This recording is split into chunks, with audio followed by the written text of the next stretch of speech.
سانگھر نامہ منتھار علی رند ایک بہتر پاکستان کی تعمیر نو کے لیے قرضہ اتارے۔ ماہرین اور سول سوسائٹی کے کارکنوں کی اگست 2022 میں موسمیاتی تبدیلیوں کی وجہ سے پاکستان کو اپنی حالیہ تاریخ میں سب سے زیادہ تباہ متاثر کیا، غذائی تحفظ کو تباہ کیا۔ ورلڈ بینک اور IMF کی ورلڈ اکنامک آؤٹ لک رپورٹ کی حالیہ رپورٹس اور اندازوں میں پیش گوئی کی گئی ہے کہ پاکستان کو مستقبل میں غذائی تحفظ کی سنگین مسائل اور افراط زر کا سامنا کرنا پڑے گا۔ غربت سے متاثرہ افراد کی تعداد میں اضافہ ہوگا۔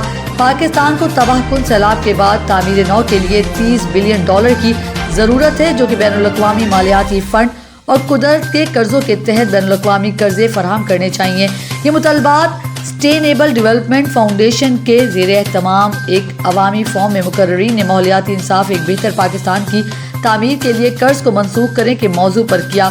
سسٹینیبل ایپ ڈیولپمنٹ فاؤنڈیشن کے ایگزیکٹو ڈائریکٹر انڈس کنسورشیم اور گرو گرین نیٹ ورک کے رکن عبدالمجید مغریو فائزہ قریشی نے خطاب کرتے ہوئے کہا کہ کچھ شہروں میں بارش 1700 ملی میٹر سے تجاوز کر گئی، جبکہ پورے ملک میں اوسطاً 1100 ملی میٹر سے تجاوز کر گئی ہے، جو ایک تاریخی ریکارڈ ہے۔ کبھی ہمارے ہاں معمول سے زیادہ بارشوں کی وجہ سے سیلاب آتا ہے تو کبھی ہمیں شدید خشک سالی اور گرمی کی لہروں کا سامنا کرنا پڑتا ہے۔